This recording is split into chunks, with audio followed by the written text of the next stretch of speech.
Oi, gente, tudo bem com vocês? Muito bem-vindos, Maria Fernanda, Karine, Emerson, nossa 20ª mesa redonda do GEF.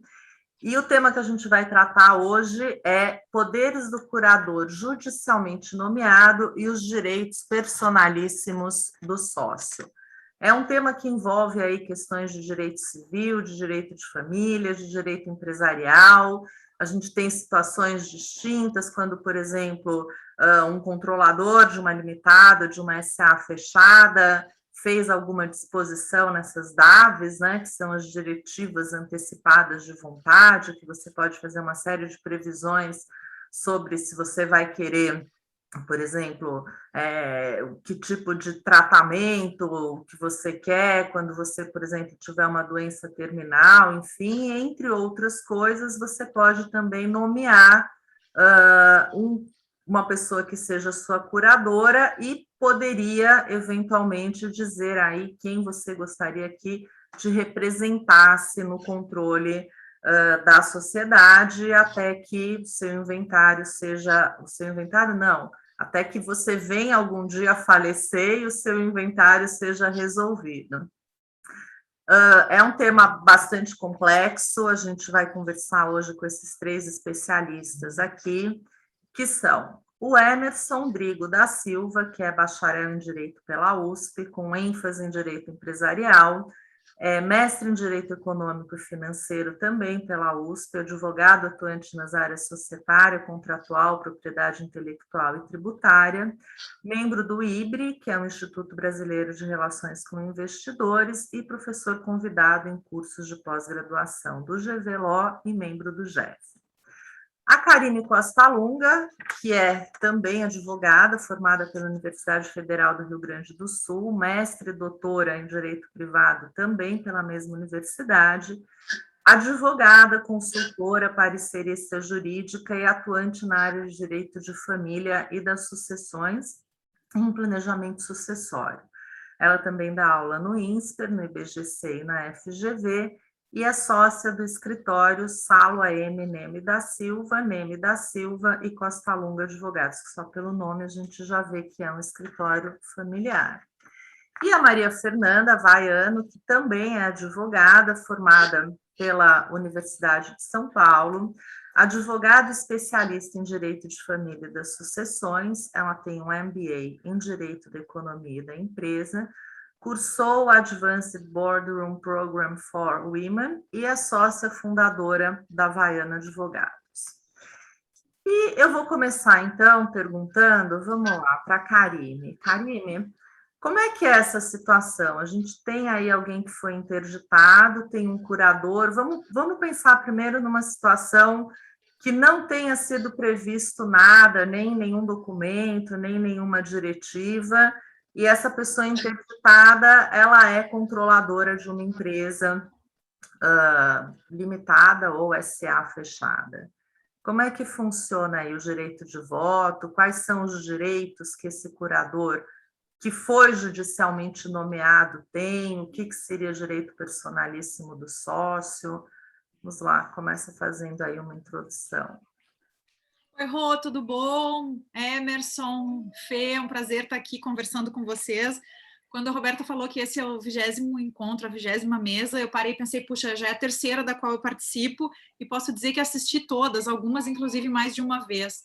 Aproveito quando eu estou fazendo bike, alguma coisa assim, eu vou lá e assisto as mesas, porque eu acho que a gente sempre tem um aprendizado infindável, e é muito legal, e a isso eu quero te agradecer. Por isso eu quero te agradecer por essa iniciativa de reunir pessoas com experiências tão diversas, não é?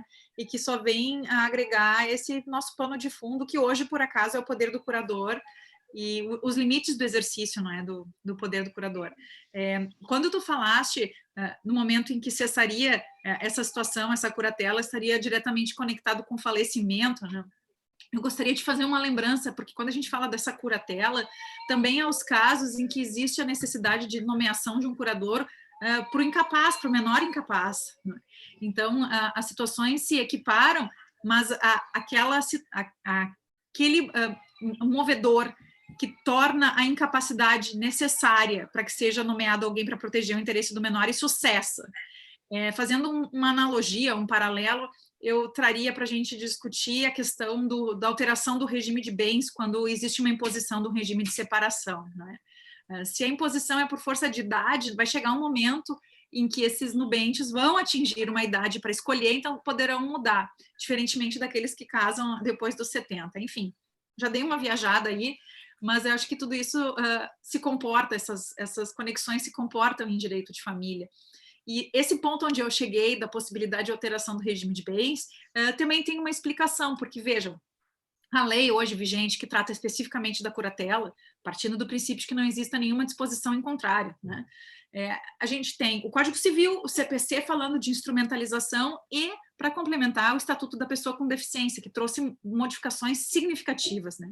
E eu queria começar o nosso papo falando sobre uma delas, que é a questão da prestação de contas. Antes, pelo Código, se o regime de bens fosse de comunhão universal, não havia necessidade de prestação de contas. E agora o Estatuto da Pessoa com Deficiência regularizou isso, impondo a prestação de contas independente do regime de bens. Para mim, isso parece extremamente válido. Eu presenciei uma situação em que o regime era comunhão universal, a mulher se tornou curatelada pelo marido e ele conseguiu alienar a participação acionária dos dois, pelo regime de comunhão universal, e depois vieram os filhos querendo anular, mas com isso a gente já tem uma briga no judiciário gigantesca, né? Então, para dar o start na nossa discussão, eu queria trazer esse ponto da prestação de contas, como ela é tratada a partir do momento em que a gente entende que o curador tenha o dever de exercitar os seus poderes, tanto no munus, a questão patrimonial, quanto muito mais existencial. E uma facilitação que o legislador trouxe também é que se possa estabelecer, ainda que no judiciário, para que serve o curador, até onde está o limite do exercício dele. Então, eu queria soltar esse ponto para ver o que se pode discutir ainda em relação a isso, qual é a expectativa, a experiência de vocês nisso.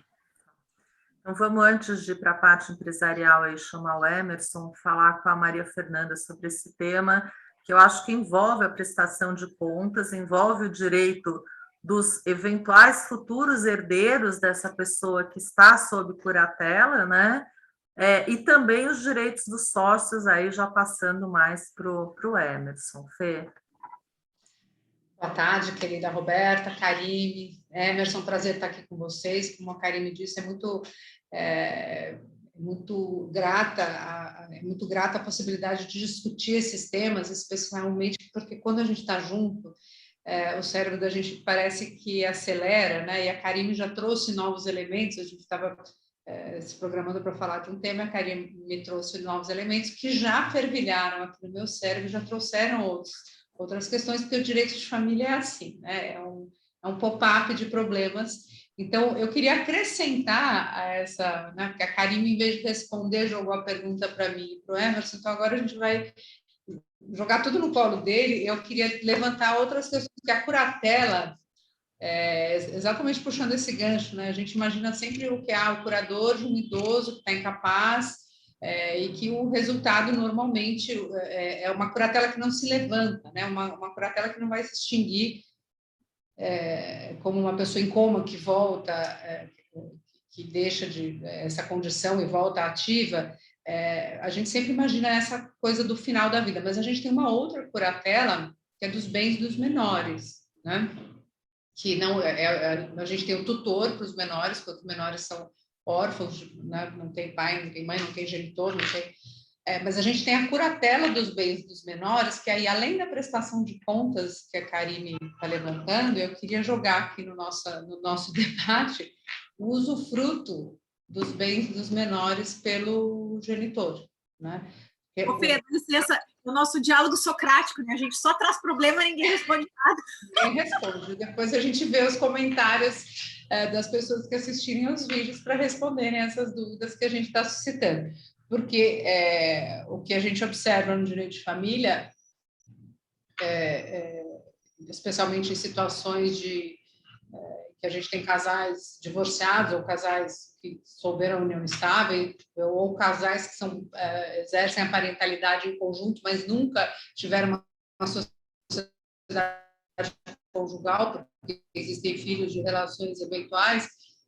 Você tem a situação de ter um genitor, a administrando bens deixados pelo outro, não necessariamente pessoas alinhadas, e uma previsão legal no código de que o genitor é usufrutuário, não é uma administração, ele é administrador e usufrutuário legal dos bens do filho menor. Então, esse usufruto, sequer, em tese, geraria a obrigação de prestação de contas, porque se eu sou usufrutuário, eu sou titular desses bens, né? Enquanto não se operar a maioridade. Então, é mais um elemento que a gente tem que trazer aqui no âmbito muito... A gente está... O nosso foco e a nossa preocupação é qual é a repercussão disso dentro do direito societário, dentro de uma gestão de uma empresa, de uma limitada ou de uma SA fechada, porque esse curador pode vir a ser o detentor de um poder de gestão ou não, né? Mas na minha cabeça é um negócio, né? E entender até onde os sócios são obrigados a aceitar isso ou não. Tá. Fê, a sua imagem estava congelando bastante, não sei se é a internet ou porque era só a sua, mas, enfim, agora começou a funcionar de novo. Bom, ok. Acho realmente outro ponto importante, porque quando a gente fala do usufrutuário, o usufrutuário tem, teoricamente, o direito de gestão, se na instituição do usufruto tiver ali previsto que ele tem o direito de voto também, né? Que ele não é só usufrutuário dos recebimentos de dividendos, por exemplo. Mas como é que é, Emerson, assim, olhando pelo lado da empresa, né? Você ter alguém que é curador de uma pessoa mais velha e que, em geral, ela vai ser curadora até essa pessoa falecer, e aí vai ter um inventário, ou curador de um menor, e aí, em algum momento, esse menor vai assumir, né, os seus poderes de sócio, ou ainda como usufrutuário, porque é bastante diferente se a pessoa gerir ou receber os dividendos, né, ou exercer o voto como minoritário, ou exercer o voto como controlador, e ainda exercer o voto para temas, vamos dizer, de gestão ordinária e temas para gestão extraordinária. Por exemplo, poderia um curador, controlador, mudar o objeto de uma companhia? Sei lá, pensando aí numa outra questão mais complexa aí com foco no societário. Perfeito. Bom, em primeiro lugar, Roberta, obrigado novamente pelo convite. Também, assim como a Karime, terceira vez que eu estou aqui. A última, acho que faz umas 2 semanas, né? Que a gente... Pois é. Foi divulgado ontem, antes de ontem, acho que o vídeo. E está de parabéns, como a Karine colocou aqui, toda essa série que você está promovendo, que é muito boa. E eu, mais uma vez, me sinto honrado aqui de estar participando com 2 civilistas de primeira linha, com você, societarista de primeiríssima linha, né, para discutir um tema como esses. Não sou especialista em direito de processo, né, sou consultor, estruturo empresas e tudo, mas, de fato, isso permeia a nossa atividade no dia a dia. Eu acho que tem alguns pontos que elas já comentaram aqui, que, em primeiro lugar, como é que a gente tem que encarar o curador? O curador ou o tutor, enfim, acho que o regime que o Código traz hoje é praticamente unificado, né, do curador com o do tutor, nos termos do Código Civil. Ele é alguém que está gerindo um bem que não é dele, que é de terceiro. E todo aquele que gere um bem que é de terceiro, no mínimo, tem que prestar contas. No mínimo, tem que ter um cuidado, muitas vezes superior ao cuidado que tem com os próprios bens. Ele não está lidando com o dinheiro próprio, ele está lidando com o dinheiro de terceiros. Pode ser daquele senhor, daquela senhora que estão enfermos, que vão caminhar para um falecimento, que não vão voltar, que jamais vão reassumir, né, os seus direitos. Pode ser de um menor de idade que vai, com o tempo, assumir os seus direitos e passar a gerir esse seu patrimônio. Pode ser de uma pessoa que esteja em coma e que volte. Né? Pode acontecer. Né? Então, para dizer... Ou de uma criança que vai assumir depois, né? Desculpa. Exatamente, de alguém que vai assumir depois. Então, e aí é uma opinião muito pessoal, claro, com todas as ressalvas possíveis e imagináveis, como a Maria Fernanda pontuou, depois nos comentários dos vídeos a gente vai aprender um pouco mais, né? Mas eu não posso fazer o que eu quero, em primeiro lugar, né? Então, eu posso mudar, eu posso, como curador, votar para que o objeto social da companhia, da empresa, seja alterado? Até posso, problema nenhum. Qual é o balizador disso? E aí eu vou trazer a perspectiva do societarista. O balizador disso é o interesse da empresa, né? Se eu atendo o melhor interesse do negócio, eu estou atendendo o interesse do menor. Claro, com a ponderação aí de que negócios empresariais envolvem riscos, né? E, como curador, eu vou ter que prestar contas para um juiz, seja lá qual for a situação, né? Se eu sou nomeado judicialmente, eu vou ter que prestar essa conta. Então, claro que a assunção de algum risco no meio empresarial não dá para fugir dela, mas eu tenho que ser talvez mais conservador na tomada de decisões, né? Mas sempre ponderando e buscando aí como balizador o melhor interesse do negócio, seja o curatelado majoritário, controlador, seja um minoritário, eu tenho que buscar o quê? Sempre a preservação daquele patrimônio, a preservação daquele negócio, daquela fonte geradora de renda, de receita, para aquele curatelado, né? Essa é a perspectiva do curador, não dá para fugir disso, né? Acho que foi mencionado também, acho que Maria Fernanda mencionava, até um pouco antes da gente começar aqui o debate, né, Karine endossando também, a questão de como é que isso funciona, né? Tem previsão no contrato social, tem previsão no estatuto, o que acontece se um dos sócios ficar incapaz, né? Muitas vezes, a incapacidade permanente é motivo, inclusive, de exclusão do sócio da sociedade. Então, pode ser que esse curador sequer tenha que lidar com questões societárias, porque isso vai levar à exclusão natural do sócio, com a liquidação, com o levantamento dos haveres, com o pagamento do que é devido ao curatelado, né? Então, isso, e eu diria, é muito importante prestar atenção nesse tipo de cláusula quando eu estou constituindo um negócio, tá? Justamente para que os outros sócios não se vejam sujeitos a, muitas vezes, se dobrarem à vontade de um curador que não é o mais entendido do negócio, às vezes é alguém afastado, muito próximo do curatelado, mas afastado do negócio, né? Então, esse tipo de situação é importante tentar prever na constituição do negócio para os outros sócios não ficarem sujeitos. Caso contrário, vão ficar sujeitos. O curatelado não perde direito ao seu patrimônio, em princípio, se não houver previsão estatutária ou contratual. E, portanto, o curador terá, sim, o poder de tomar decisões em nome do curatelado, com toda a responsabilidade que lhe cabe, né? Então, um ponto de atenção aí no momento de constituir, de começar a empreender, de começar a levar um negócio à frente, coisa que nem sempre as pessoas, no momento de constituir uma sociedade, pensam, né? Então, não sei se eu consegui abranger aí todos os pontos que foram levantados, né? Mas eu vou agora a palavra para outros comentários. Eu acho que você colocou um ponto aí muito importante, que é justamente para evitar todas essas questões socráticas e, de certa forma, sem resposta, que a gente está, sem resposta objetiva, né? Que a gente está levantando aqui, é muito importante que se preveja isso num contrato social ou, eventualmente, num acordo de sócios, enfim, porque, de fato, você pode até ter um curador específico para os negócios, se, vamos supor, é um casal que sempre trabalhou junto, né? E tem, vamos dizer, um outro sócio, dois casais que são sócios, por exemplo, aí um deles tem, enfim, um acidente ou tem algum problema e tem que ser interditado, faz todo sentido que o marido ou a esposa que está dentro do negócio continue tocando, vamos dizer assim, né? Imaginando que os dois trabalham e são competentes.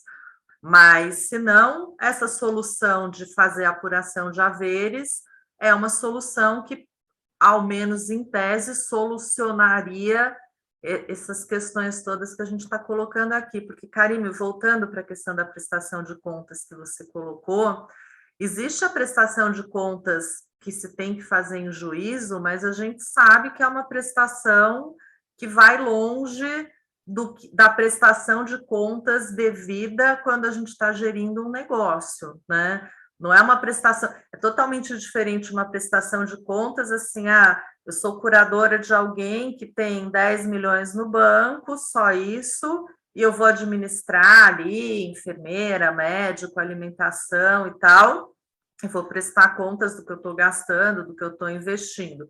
Outra coisa, eu estou administrando, entre outros bens que essa pessoa tem, uma empresa, uma atividade empresarial da qual ela pode ser controladora. Então, como seria essa prestação de contas do ponto de vista da família, que pode ser tanto para o cônjuge, né, o companheiro, enfim, quanto para os filhos, para os herdeiros ou para os sócios, enfim? Olha, Rô, agora eu vou tentar responder objetivamente, em vez de ficar trazendo outras dúvidas, né? Me parece que uma das formas de diminuir o conflito na prestação de contas vai até a raiz do problema, que é no momento de nomeação do curador. Então, vê bem, vou propor para vocês um exercício da seguinte forma: nós estamos tratando de 2 momentos, aquele prévio em que ainda não houve qualquer tipo de interdição ou que não ingressou na sociedade nenhum sócio incapaz, e aí as partes têm condição de estabelecer regras no contrato, ok? Isso é um momento para evitar o conflito, pressupõe-se, pelo menos, evitar o conflito através da previsão, né? E um segundo momento, que podem até se suceder, enfim, mas um segundo momento em que já está instaurado o conflito e surge a necessidade de nomeação de um curador.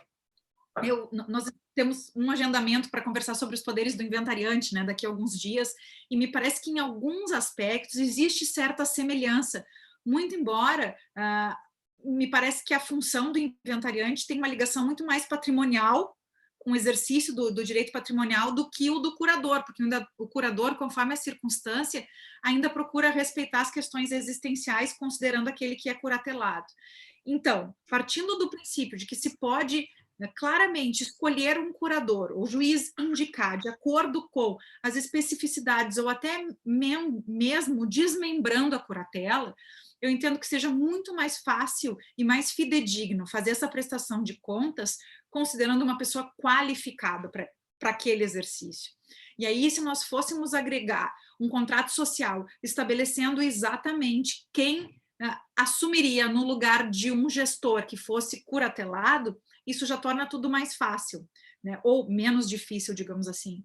Eu gostaria de relembrar uma situação que acho que deu muito pano para discussão, que é o cenário que se instaurou como fruto da Covid.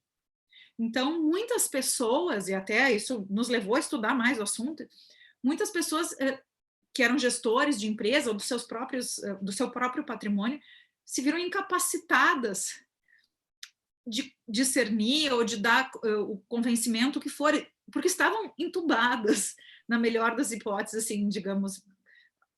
Depois desse momento, até poderia ocorrer o falecimento ou não, poderiam voltar com algum tipo de sequela que prejudicasse o convencimento, mas o fato é que nós nos deparamos, a nossa área de trabalho também se deparou com uma novidade que não tinha previsão.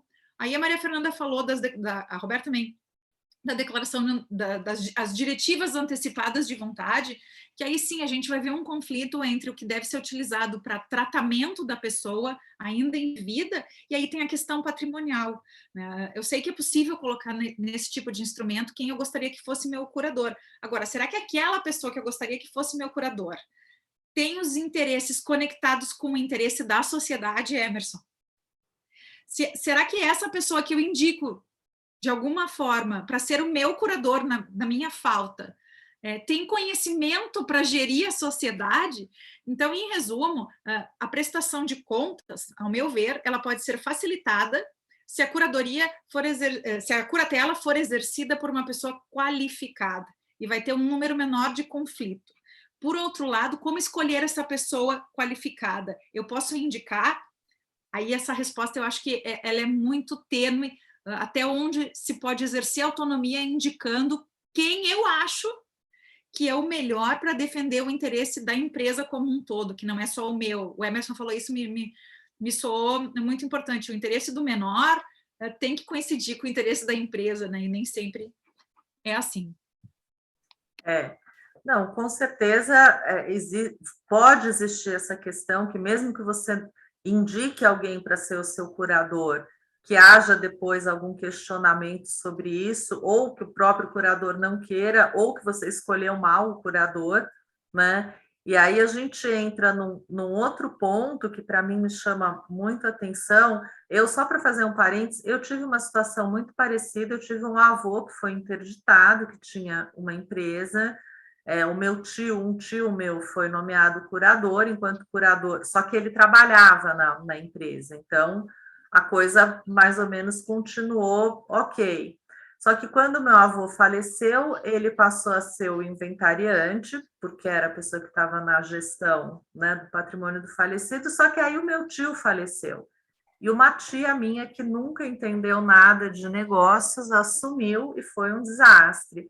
E eu me lembro de ler um artigo do professor Comparato, que ele dizia que uma falha do direito, e até meio insanável, é que existia muita proteção para a má-fé, para, enfim, para, né, a pessoa que roubou ali deliberadamente e tal, mas para a incompetência não existia. E que muitas vezes a incompetência era mais prejudicial até do que a má-fé, que foi o que eu acho, embora outros familiares acham que não que foi má-fé também, mas eu acho que a incompetência foi, de fato, o grande maior problema, vamos dizer assim. Então, a gente tem essa questão da competência, mas voltando um pouco para o curador, para esses limites, vamos dizer, de poderes, eu acho que não, eu acredito que não tenha previsão legal, vocês me corrijam, né, se isso não estiver regulado em algum documento específico, mas existe uma gestão, ou deveria existir uma gestão, vamos dizer, provisória, emergencial e ordinária, como de alguém que está entubado e teoricamente vai voltar, e uma curatela, enfim, que é uma gestão mais definitiva, vamos dizer assim. Vamos supor, se é o próprio herdeiro que está exercendo a curatela, né? No momento que essa pessoa falecer, eu que vou receber essas ações ou cotas, não sei. Mas eu acho que isso não é muito claro na legislação e nem na jurisprudência, enfim. Como é que você vê isso, Fernanda? Roberta, Fernanda, não, fala. Antes de ouvir a Fernanda, só uma provocação em cima do que a Karine colocou também, e aí para Maria Fernanda refletir. De fato, a legislação é zero clara a esse respeito, até onde eu sei, né? E o que a gente precisa ter em mente é o seguinte: muitas vezes o curador é o curador universal, e a empresa não é o único bem do curatelado. E aí, como é que faz se ele não entende de tudo e mais um pouco? Né? Tem que ser. A gente já fez. Um problema, né? A gente já fez em testamentos, inclusive em DAV, embora DAV seja ainda um documento, né, essas diretivas antecipadas de vontade, seja um documento raríssimo. Eu, pessoalmente, fiz um só, de você estabelecer, por exemplo, tanto no caso de menor, quanto no caso da pessoa vir a ter algum problema, enfim, que tenha que ter um curador, você ter 2 curadores ou 2 tutores, um que vai gerir a pessoa, né, que é aquela pessoa que tem afinidade, enfim, se for no caso de uma criança, vai escolher a escola, o médico, o que seja, e outra que vai gerir o patrimônio ou o controle da empresa. Mas realmente a gente está falando de famílias bastante sofisticadas que pensaram e fizeram isso. Não é a regra, né? Eu imagino que no escritório de vocês cheguem casos que a gente tem que ir ali consertando o avião em voo, né? Como é que é, Fernanda, agora? A grande questão é exatamente o conflito de interesses, né? Porque você não pode saber, você citou, bom, eu estou administrando bens de um curatelado e eu estou na qualidade de curador, mas eu daqui a pouco vou virar herdeiro porque esse interdito vai falecer e eu sou o único herdeiro. Isso, em tese, é uma solução fácil, mas a gente está falando de um filho único, que não tem, não existe cônjuge, não tem companheiro, não tem... e é a situação mais rara que existe no direito de família, porque não é exatamente o que acontece. E a minha preocupação sempre tem a ver, a gente tem sempre essa possibilidade, né, de nomear um curador para os cuidados existenciais, pessoais, médicos, né? É muito comum quando quando a gente propõe uma interdição, que é sempre a última opção, né? Aliás, não é opção, é falta de opção, a gente tenta caminhar sempre para uma interdição branca. Como administrar aquela pessoa, os cuidados daquela pessoa e os bens daquela pessoa, sem interdição. Lógico que as ferramentas hoje em dia são mais fáceis, porque são eletrônicas, você tem sempre alguém que tem a esposa que tem a senha da conta do marido, e você vai cuidando daquilo de uma maneira caseira, artesanal e não necessariamente legal, né? Então, mas você sabe que você está num ambiente familiar, que aquilo não vai ser discutido, que está todo mundo com um acordo, compadecido, mas é um núcleo familiar. Quando o teu núcleo familiar toma decisões que interferem no núcleo familiar alheio, ou seja, numa empresa, você não pode tomar essas decisões ao arrepio dos negócios sociais. E esse conflito que você traz, que na verdade não é um conflito, mas que é uma acomodação, dizer, eu sou curador, mas daqui um ano eu vou ser herdeiro, então eu posso fazer o que eu quiser. Do lado de cá da mesa, ele é um alívio, mas do lado de lá é exatamente o contrário. Quer dizer, hoje eu tenho um sócio interditado, o curador dele é um filho, que daqui a pouco vai virar herdeiro, e é o meu minoritário, ou às vezes é o controlador. Como é que a companhia lida com isso? Então, até porque a previsão do artigo 1030 do Código Civil, que fala da incapacidade superveniente do sócio, que leva à exclusão da sociedade. Quanto tempo demora uma exclusão da sociedade? Né? Uma ação para retirar esse sócio. Primeiro, você depende da ação de interdição, o tempo que vai demorar para declarar essa pessoa interdita. Né? Se for uma pessoa que estiver em coma, é muito simples, porque é uma apuração simples. Agora, se for uma incapacidade que não é tão latente, o tempo que isso vai demorar, e a empresa andando. Né? E você tem lá o processo judicial e a empresa, em tese, caminhando, dependendo de voto, dependendo de aporte de recursos. A gente precisa de um aumento de capital, a gente tem que fazer uma fusão com uma outra companhia. Como é que isso se comporta? E a empresa paralisada. Né? Porque, do meu ponto de vista, tem uma série de quórums que vão paralisar. Os maiores quórums são exatamente os que alavancam uma empresa. Né? E a empresa parada. Então, o que chega aqui no escritório normalmente são essas situações de quem vai gerir, quem assina o cheque, né, da companhia numa situação de interdição, e os sócios minoritários, na maioria das vezes, de mãos atadas, né, e correndo o risco de ter a nomeação de um curador absolutamente incapacitado. E aí você falou muito bem, Roberta, quer dizer, a incapacidade e a má-fé, onde é que fica o pior? Porque você tem aquele que não é incapacidade civil, né? É aquele que não tem competência, conhecimento técnico para gerir, para votar, para decidir, mas você tem aquele também que tem um interesse escuso, que vai usar o negócio consigo mesmo. Ele está entrando numa posição de se beneficiar daquela incapacidade para ter uma vantagem que muito provavelmente pode ser indevida contra a sociedade. Meu marido morreu, eu odiava essa empresa, mesmo que essa empresa tirava ele de casa, ele não dava atenção para os filhos, eu vivi sozinha aqui, não podia, e agora ele morreu, eu quero mais que essa empresa se exploda, eu vou esvaziar essa empresa, eu vou tirar de lá de dentro o dinheiro que eu precisar, eu contrato um advogado com sangue no ombro para fazer isso. Como é que fica os demais sócios? Posso interromper? Pode. Porque agora provavelmente tu vais passar a palavra para o Emerson, né? Sim. Então eu já queria apresentar mais um ponto. Nós estamos todos falando muito de incapacidade superveniente, né? Então eu queria fazer até uma pergunta, porque quando nós falamos de incapacidade superveniente, não necessariamente isso vai levar à exclusão da sociedade. Se a gente estiver falando do gestor, digamos, a gente pode simplesmente afastá-lo da gestão, por exemplo, um cara que é pródigo, um cara que é ébrio, aquilo que não é legal para a imagem da sociedade e até pode, ao ser um perdulário, né, pródigo vai possivelmente dilapidar o patrimônio de todos. Né? Então, essa linha, como é que tu vês essa linha, Emerson, assim, até que ponto eu consigo só segurar o cara e afastar da gestão, onde eu preciso excluir mesmo da sociedade? Obrigada, desculpe aí. Boa, vamos lá, Emerson. Excelente provocação, Karine, obrigado. Acho que é tema quente, né? Acho que a Roberta também já teve a oportunidade de lidar com isso.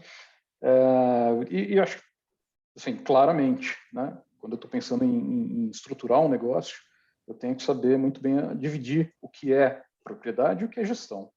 Né? Essa linha não pode ser tênue. Se ela é tênue, eu corro o risco de ter um incompetente na gestão, né? ou ter um pródigo, ou ter alguém que vá levar à quebra do negócio efetivamente. Né?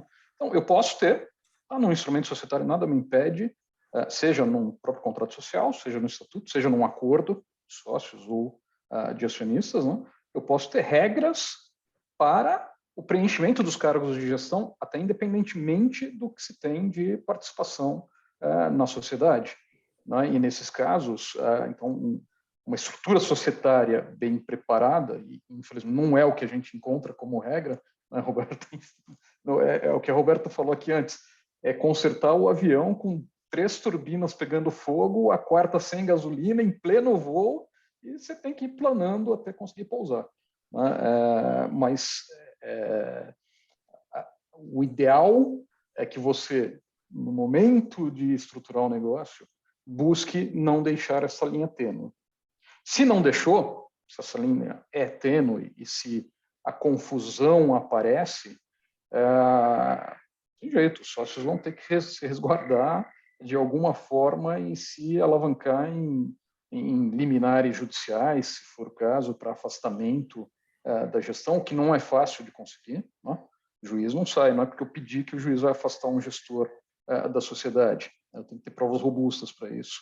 Né? Mas aí é o preço da imprevisão, né? É o preço que eu pago por não ter sido previdente no início.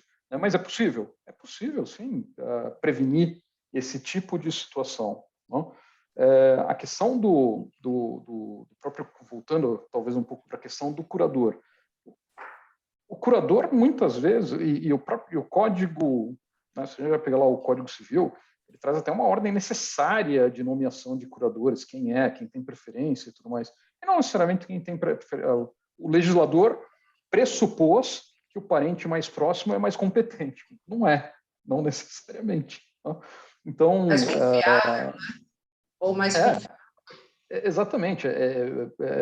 Principalmente quando eu estou falando de uma sucessão empresarial, isso é absolutamente imprevisível. Né? Eu tenho dificuldade de entender por que o Estado se outorga o poder de definir isso, quando na realidade ele está lidando com bens aí mas que precisam ser preservados efetivamente. Mas tudo bem, é a opção do legislador, está lá na lei, a gente também não vai ficar aqui mexendo nisso. É que eu acho... Espera só... Agora... Fala. Sim. O que eu ia dizer é que, assim, essa nomeação, eu acho que ela pressupõe, ou seja, a gente tem tudo embolado numa coisa só, né? A lei, ela não consegue fazer previsões que separem o que é, por exemplo, uma pessoa mais próxima e que muito provavelmente vai ter mais condições de cuidar daquela pessoa, né? Então, provavelmente, eu não sei a ordem aqui agora, mas provavelmente os pais ou os filhos ou os irmãos mais próximos vão cuidar muito melhor do que, né? Isso é uma coisa. Agora, é totalmente diferente você cuidar da pessoa e dos bens da pessoa, fundamentalmente dinheiro, um aluguel, alguma coisa um pouco mais simples, do que da gestão de uma empresa, né? O legislador, ele não considera isso quando ele está pensando em curadoria e em tutela, né? Ele não está pensando que a pessoa tem empresa, até porque o Código Civil ele não é feito para os grandes empresários, né? Ele é feito para a população em geral. E aí, assim, mesmo que se considerasse a empresa, né, há que se fazer essa diferença entre propriedade e gestão, porque, de fato, uma coisa é você saber votar, escolher o melhor gestor, vamos dizer assim, ou haver uma indicação de que, vamos dizer, no falecimento de fulano, ou na impossibilidade do fulano assume o outro, isso é uma cláusula, vamos dizer, mais comum em contratos sociais, mas que já demanda que a pessoa tenha uma governança em relação a isso. Né? Eu acho que a legislação para ela, propriedade, gestão, direito da pessoa, cuidado médico da pessoa, da escola, da empresa, é a mesma coisa, não tem essa sofisticação. Fala, Fê, antes de eu passar para... O que eu ia era exatamente essa consideração. A maioria das empresas brasileiras tem tipo societário da limitada, Pirelli, agora a limitada pessoal. As SA são minorias, as SA de capital aberto são bastante sofisticadas, até pela abertura de capital, elas têm acordos de acionistas, regras de governança muito mais rebuscadas. As SA de capital fechado já são mais, já tem uma atenção maior à forma de constituição, essas questões. Eu acho que o nosso problema reside especificamente, maior problema, né? Lógico que as sociedades anônimas também podem passar por isso, mas dentro das limitadas. E a construção do contrato social, eu pergunto para vocês se vocês acham, que eu sou advogada eminentemente de família, lido com empresas familiares e famílias empresárias. Os inventários de divórcio aqui do escritório têm, na sua grande maioria, empresas, e elas precisam ser tratadas dentro dessas questões.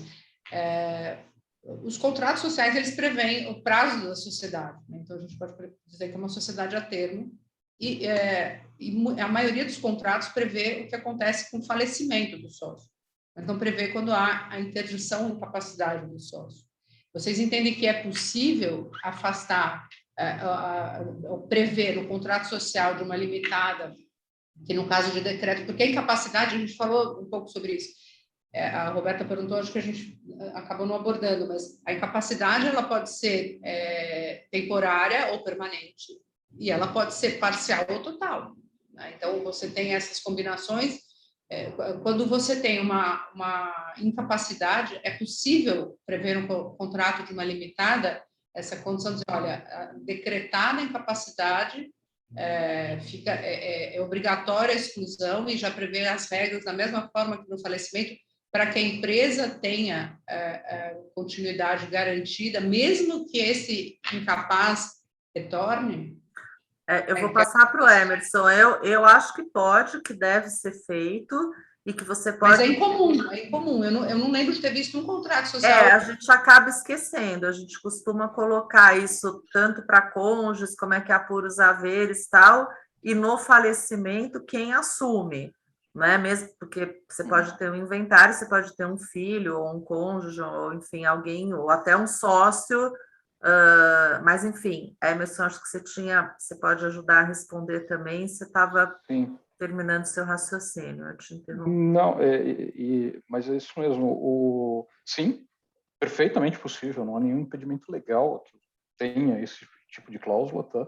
Até porque quando eu estou constituindo um negócio desses, uma companhia ou uma sociedade limitada, eu não estou cuidando dos interesses de um dos sócios, eu estou cuidando do interesse coletivo que leva à constituição daquele negócio. Portanto, é plenamente legítimo que eu procure me precaver. É extremamente incomum a previsão, em especial se eu estiver falando da incapacidade parcial ou da incapacidade temporária, tá? Mas na incapacidade permanente, enfim, ou total, é bastante comum. Eu mesmo já previ em vários contratos sociais, né, constituindo aqui no escritório, a exclusão, ou, por outro lado, nem sempre a exclusão, porque o que acontece muitas vezes são 2, 3 núcleos familiares que estão se unindo naquele negócio e nenhum deles quer que o herdeiro fique sem sustento na falta de um dos fundadores, né? Então, você não prevê a exclusão da sociedade. Você prevê que os herdeiros podem continuar, mas sem qualquer direito à gestão. Você consegue também fazer esse balizamento ali dentro do contrato do Estatuto Social, né? Então, a lei societária não traz impedimento algum a isso, o Código Civil não me parece ter qualquer impedimento, e já fizemos, acho que esse tipo de ajuste, ele é intrincado, né? Porque normalmente ele acaba sendo tratado, quando você vai ver uma cláusula mais ou menos padrão disso, você vê o conceito do falecimento junto com a incapacidade, junto com outras questões, e misturar tudo, a redação, inclusive, corre o risco de ficar um pouco confusa. Então, tem que tomar cuidado, né? É aquele ajuste fino que nós, especialistas, né, podemos fazer, podemos ajudar, é sempre importante olhar isso. Qual é o grande problema? Quando eu estou constituindo um negócio, ninguém está pensando que esse negócio um dia vai ter um problema. Então, muitas vezes, a pessoa se socorre, ou não se socorre de profissional algum, ou se socorre sabe-se lá, de que profissional que pega o contrato social no Google, né, e faz. E aí você vai ter esse tipo de problema. Mas, de novo, é o preço da imprecisão, né? É o preço de eu não ter me precavido. Agora, quando eu falava antes, Roberto, só para concluir aquele raciocínio, eu acho que a gente tem que também dizer aqui procurador. Cuidado, se você não é capaz de tocar aquilo, nada te impede de ser curador, de cuidar da pessoa e de se socorrer de profissionais que vão te orientar na gestão daquele negócio. Inclusive, as despesas incorridas com isso podem fazer parte das despesas da curatela. Não tem problema nenhum com isso, né? Então, capacite-se. Porque você tem responsabilidade. De novo, você está gerindo algo que não é seu. Se você está gerindo algo que não é seu, se agir de má fé, vai responder. Se agir com incompetência, tem o grande risco de responder. Eu sei, né, que a gente tem todos os problemas do nosso judiciário e tudo mais, não vamos fingir que a gente vive num país perfeito, mas você tem. Eu acho que o curador tem que ter todo cuidado também e saber onde é que está pisando. Se ele não se sente capaz, ou ele renuncia à curatela, ou ele se socorre de alguém que possa ajudá-lo a tomar as decisões adequadas. Eu já te passo, Cá, deixa eu só falar, assim, o que eu, dentro disso que você colocou, parece ser tão óbvio, né? Só que, assim, requer primeiro que a pessoa tenha a capacidade e a humildade de reconhecer que ela não pode fazer, porque a grande maioria se acha capaz de fazer qualquer coisa, né? E eu ia falar outra coisa que eu esqueci. Bom, passo para a Karine e depois eu lembro. Fala, cara. Eu queria aproveitar Eu queria aproveitar esse gancho do Emerson para compartilhar com vocês uma posição que, com base na minha experiência, enfim, nessa atuação de empresa familiar e também com tudo que a gente está falando aqui, me leva à seguinte conclusão, a uma palavra-chave, que seria profissionalização. Nós lidamos objetivamente com empresas familiares, independente da geração em que elas se encontram, primeira, segunda, mas o fato é que a história se repete em muitos casos. Então, o fundador cria um negócio empiricamente, muito com empírica e informalmente, né? Muito com o objetivo de garantir o sustento da família, e me parece que cada vez mais a gente consegue concluir que as gerações seguintes estão se preparando de uma maneira muito mais profissional e, se necessário, com os olhos voltados não diretamente para as pessoas, para o tio, para o pai, para o irmão que estão ali, mas para a empresa como um todo. E se nós seguirmos essa linha de raciocínio, me parece que vai ser muito mais fácil garantir a continuidade, inclusive, da empresa, inclusive no momento de indicar o curador, o inventariante, a pessoa mais preparada ou não, isso independente de magoar ou não os ânimos dos familiares envolvidos. Então, a profissionalização tem parecido para mim, em todos os aspectos, o caminho mais viável para a gente evitar um conflito na prestação de contas, porque a pessoa vai ser mais adequada, mais preparada para o exercício da gestão, um conflito na hora de exercício de voto, e assim vai. Eu queria compartilhar com vocês essa posição. Quando você fala de profissionalização, eu sempre penso que a profissionalização não só dentro da empresa, mas dentro da própria família, né? E aí não é nem profissionalização, eu diria que é mais o conhecimento mesmo, quer dizer, qualquer família hoje que tenha patrimônio e que queira manter esse patrimônio minimamente bem administrado, né, seja ele empresarial ou não, precisa ter um conhecimento sobre todas essas implicações que podem acontecer, né, para fazer as previsões necessárias, porque aí o barato sai caro, né? Você fala, não vou fazer porque o advogado é caro, deixa assim mesmo, depois eu vejo. Só que, enfim, muitas vezes você trabalhou uma vida inteira para pôr tudo isso a perder. Em relação ao que a gente estava falando, em termos de contrato social, é muito mais comum a pessoa se preocupar com o que vai acontecer com a empresa quando ela morrer, porque, de uma certa forma, a maioria das pessoas hoje já está aceitando que vai morrer, né? Porque isso era mais difícil antigamente, né? Até para fazer testamento, nossa, não vou fazer, Deus me livre e tal.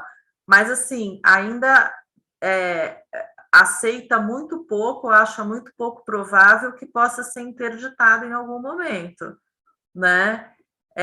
E assim, é interessante, eu me lembro quando os meus filhos eram pequenos, eu fui viajar com meu ex-marido, foi a única vez que a gente foi sem eles, e eu fiz um testamento falando quem eu queria que cuidasse em caso de falecimento de nós dois, né, de patrimônio, de escola, de médico, de não sei o quê. Eu botei lá várias testemunhas e todo mundo, nossa, mas vocês estão com alguma doença? Vocês estão com algum problema? Eu falei, não, eu estou apavorada de ter alguma coisa de avião. E as pessoas ainda não... não, tudo bem, a gente voltou, rasguei, eu não sei se rasgou o negócio, hoje em dia nem vale, mas está todo mundo grande, mas é raro, e mesmo quando você faz, as pessoas acham estranho. Por exemplo, essa Unicadáver, né, essa diretiva que eu fiz para uma cliente, os filhos, nossa, mas para que fazer isso assim? Mas que coisa, né? Porque ela até nomeia um dos filhos para cuidar dela e o outro filho para administrar o patrimônio. E aí é bom que eles tenham conhecimento disso para, né? Não, idealmente a gente não quer que nada disso aconteça, mas pode acontecer, né?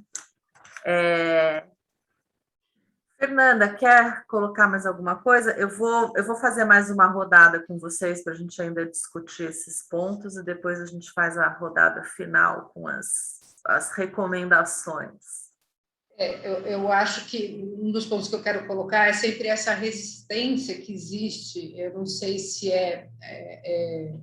você falou do meu curso da BBW, é um curso bem extenso, onde a gente enfrenta questões empresariais muito interessantes, mas para mim a mais bacana foi a gestão de risco. E eu entendi como o nosso direito de família e sucessões, ele é um tema relevantíssimo para a questão da gestão de risco dentro das companhias, das empresas em geral, né? A eleição do regime de bens, a constituição de uma sociedade conjugal sem preocupação, essa questão de filhos híbridos, de um casamento de outro. Você está falando o Emerson falou, poxa, a pessoa quando está constituindo um negócio, ela está pensando, ela está projetando, ela está fazendo planos, sonhos. É difícil você trazer para a pessoa a situação, entender que aquilo pode chegar num lugar ruim, né? Num lugar em que decisões não desejadas têm que ser tomadas, e muitas vezes a gente fala são 3 núcleos familiares, são três amigos que se juntam, e as mulheres são amigas, os filhos são amigos, e aquilo é sofrido imaginar que você está colocando. Você está pensando no seu amigo, bom, se o meu amigo morrer, eu vou pegar a viúva dele e os órfãos dele, jogar no meio da rua. Não é bem assim, né? Mas porque existem 2 outras famílias que estão sobrevivas, né? E sobreviventes, e que têm filhos também igualmente. Então, dentro da ponderação, agora um tema que eu trago muito, eu já superei. O testamento é uma coisa que aqui, como você e a Karime citou, por causa do Covid, talvez, as pessoas superaram essa questão, elas sabem que são mortais, a maioria dos clientes que chegam aqui sabem, nem todos, mas a maioria sabe. Agora, uma questão difícil de abordar é a comoriência, Porque eu sempre, nos testamentos que eu faço, inclusive no meu, eu tenho as cláusulas em que as pessoas rogam. Eu rogo que você renuncie à minha herança. E aí você fala, bom, será que essa pessoa, eu já morri, ela vai renunciar, não vai renunciar? Que é exatamente essa questão de saber a moral, a boa-fé, a questão de, puxa, eu sou destinatário de um poder, eu vou abrir mão de exercer isso? Não vou, não sei o que fazer mas eu vou ser presidente dessa empresa, olha só, eu vou ser, né, enfim. E a comoriência é uma coisa que eu abordo no sentido de dizer, não, mas olha, você tem que fazer o seu testamento, mas seu pai também tem que fazer, sua mulher tem que fazer, seu filho tem que fazer, né? Mas por quê? Eu falei, pensa, você está lá no carro, um acidente, você morre na hora e o outro morre meia hora depois no hospital. Isso nem é comoriência, né? A sucessão, não dá tempo do cara, na ambulância, fazer um testamento prevendo aquilo que a gente gostaria que ele previsse. Então, é melhor, todo mundo faz já o seu testamento, todos encadeados. Não pode pacto sucessório no Brasil, mas a gente tenta, né, desenhar pacto sucessório, mas a questão da comoriência também é muito importante, e essa dos casais, especialmente, né? Se nós dois, porque se um faltar e o outro estiver vivo, sai correndo atrás do prejuízo e tenta regulamentar aquilo que não regulamentou, mas tem essa questão. Mas acho que, no fundo, tudo se resume à questão da educação em geral, né? Eu vou montar um negócio. Não adianta só falar de finanças, não adianta falar de marketing, de inovação, ESG, isso tudo é muito bacana para o negócio, enquanto, né, a gente precisa desse aculturamento de onde estão os outros riscos, e o direito de família e sucessões é um risco enorme para a vida das empresas, né? Principalmente se a gente estiver com famílias constituídas também, assim como se constituem empresas de forma mambembe, né? Existem sociedades conjugais que também são constituídas sem preocupação, sem pactos, sem previsões, enfim. Eu acho que esse é o nosso grande desafio como advogados. Emerson, tem mais alguma outra coisa que você queria colocar antes das considerações finais? Não, é só um comentário aqui, um gancho do que a Maria Fernanda acabou de dizer. Fernanda, em especial considerando um país em que, mesmo que você não seja casado, você é casado, né? O Estado decide que você é casado e ponto. União estável, né? Então, você tem muitas vezes famílias não constituídas, mas legalmente constituídas. Então, é algo para se pensar mesmo. Acho que você falou muito bem, né? Não tem, seus pontos são muito pertinentes. Você, Obrigada. Cá? Eu tirei do mudo. Ouvindo a Fernanda, eu me lembrei que hoje eu fiz uma reunião com uma cliente em que o filho está fazendo um contrato de união estável. Estava no início daquela relação e nós passamos um bom tempo da reunião conversando sobre comoriência. Então, o quanto isso pode significar uma mudança completamente na gestão de uma sociedade, e esse patrimônio, a maioria em cotas, enfim. E me parece, ouvindo tudo isso que a gente vem falando, e nós estamos falando aqui, tratando aqui de como resolver a vulnerabilidade que pode surgir para uma pessoa, especificamente mais para o sócio de uma empresa, como resolver tudo isso, né? Então, partindo do princípio que a colocação já não é mais se eu morrer, é quando eu morrer, isso a gente já encara uma super evolução na mentalidade do cliente. Me parece que conseguir estabelecer esses diálogos entre a família e encontrar o timing correto para trazer isso tudo à tona, consegue fazer com que se evolua não só em termos de família, como de sociedade, nós também como profissionais, né? Isso qualifica o nosso trabalho, as nossas reflexões, porque nosso trabalho é lindíssimo, é apaixonante, cada vez mais, por isso que estamos todos aqui a essa hora ainda discutindo, e é uma constante. Ocorre que a gente não tem trabalho sozinhos, a gente tem que compartilhar isso com as pessoas, com os nossos clientes que de repente não conseguem valorizar a importância desse estabelecimento de regras, até porque não tem o conhecimento, e aí a gente volta para a educação, para o conhecimento, para o diálogo, para a sensibilidade e empatia das pessoas como um todo e nossas também como profissionais. Em resumo, me parece que cabe a nós trazer à tona a necessidade do diálogo e, de um jeito ou de outro, coordenar, orientar essa conversa de tal forma que se consiga minimizar o máximo possível os riscos, sabendo que não vamos dar conta de todos. Prazer de novo estar com vocês. Não, ainda vou passar uma última vez, que a gente ainda tem uns minutinhos aqui. Mas, assim, eu queria falar, todo mundo falou de comoriência aqui, mas ninguém explicou o que é, né? É quando morrem os dois ao mesmo tempo, por exemplo, num acidente de avião. E anteriormente você imaginava que o mais velho tinha morrido antes, né? Então havia uma herança para o mais novo, e hoje em dia imagina que os dois morreram ao mesmo tempo. É isso aí, Karime? Hoje imagina-se que se um sucede ao outro é como se não existisse. Acaba-se com a ordem de evocação se um ou outro herdeiro são herdeiros, se um outro dos falecidos acaba sendo herdeiro do outro. É como se não existisse mesmo. Então, por exemplo, um casal que está viajando de avião, o avião explode ou cai no mar e depois todo mundo morre, morreram os dois ao mesmo tempo, ninguém herda de ninguém, né? Agora, anteriormente, se você tivesse, por exemplo, o homem mais velho, a mulher mais nova, ela herdaria do homem, e aí, eventualmente, depois ela morreria, seria considerado, né? Os dois morreram, e aí os filhos dela, que até poderiam ser de outro casamento, é isso, né? Então, assim, tem que pensar não só, ou seja, o nosso trabalho agora é um passo além, né? Agora que os clientes, a grande maioria já aceita que vai morrer, pensar não só quando vai morrer, mas pensar também como vai morrer, né? Porque todo mundo fala assim, eu vou morrer velhinho, super bem, dormindo. Legal, eu também quero, entendeu? Mas, né, nem sempre é assim.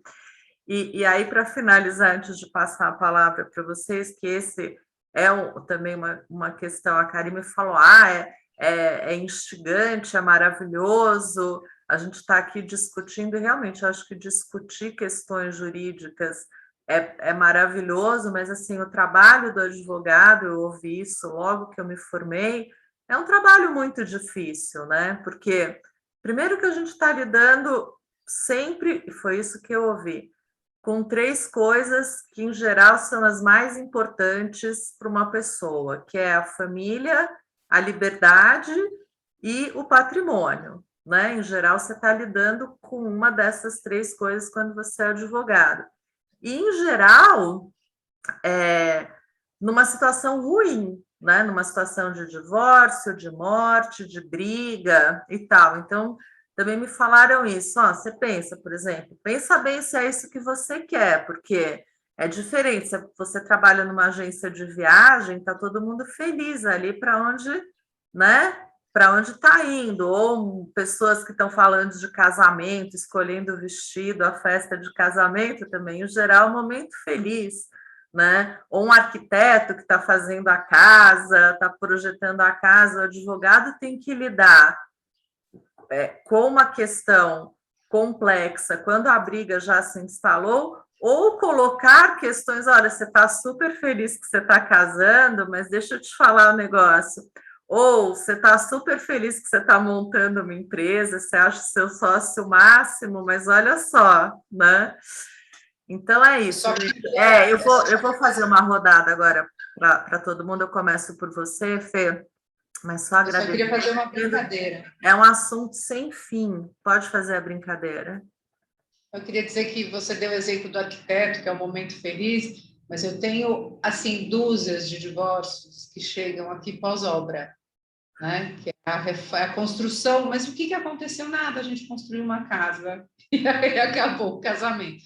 Porque essas reformas muito grandes, vamos construir a casa dos sonhos, acabou, né? Acabou, virou pesadelo e vira mas aí você sabe que eu acho que é outro ponto, já que a gente está falando disso, eu acho que é outro ponto. São 2 coisas. Uma, eu falo com o meu marido atual, que a gente realmente deve ser um casal que se dá muito bem, porque em 10 anos já passamos por umas 5 reformas, construção de casa e tal. Mas o que eu vejo nesses casais que separam, tem um casal que separa pelo estresse da obra, né? Isso começa a dar briga, um quer botar o lustre assim, o outro assado, tal, questões de dinheiro também, mas tem o casal que passa a vida, e eu já vi alguns casos assim, não, vamos construir aquela nossa casa na praia, ou vamos comprar o nosso apartamento em Nova York, sei lá, passa a vida inteira batalhando por isso, aí quando compra, fala, putz, continua tudo a mesma porcaria, entendeu? Vamos nos separar. Eu acho que também tem isso, né? Quando você atinge aquilo que você quer, você fala, nossa, mas não é exatamente o que eu achei que eu ia atingir, né? Mas, enfim, é um assunto que dá para a gente ficar aqui mais 3 dias. Queria agradecer vocês. Vamos continuar em outros momentos. E vou fazer essa última rodada aí para as considerações. Com o tempo, podem fazer aí as considerações de vocês. Fê, pode começar. Queria agradecer o convite da Roberta, sempre uma delícia, especialmente para estar junto com a Karine e a Emerson, que eu respeito tanto.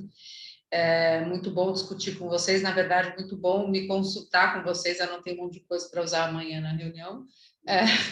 E queria que esse vídeo trouxesse para os profissionais e para as pessoas, né, os profissionais do direito, os operadores do direito, principalmente uma conscientização, se isso puder chegar no judiciário, para que eles entendam o papel de relevância do juízo de família e sucessões na condução do negócio empresarial, seja no caso de um inventário, seja no caso de uma interdição, como aquela caneta é poderosa, né? Às vezes muito mais poderosa do que a caneta que assinou o contrato social, e que haja uma reflexão muito delicada sobre esse poder que é concedido a um magistrado na substituição de um sócio de uma companhia que sustenta a família dos donos, a família dos empresários, enfim, todos aqueles stakeholders envolvidos.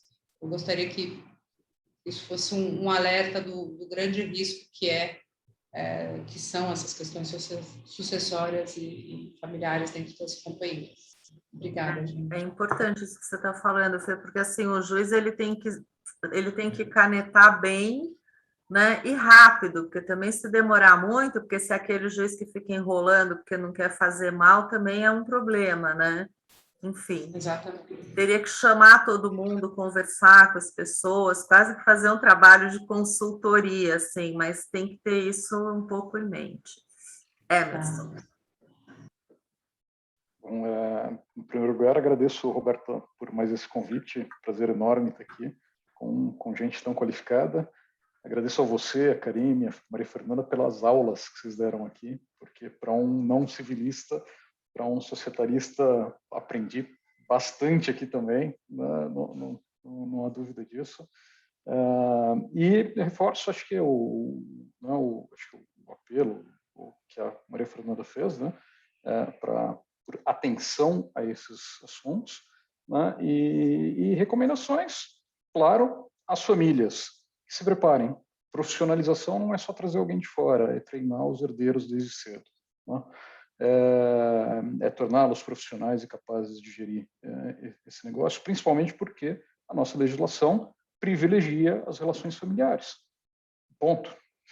Então, nada melhor do que eu preparar quem um dia virá assumir o negócio, né, desde cedo, para aprender.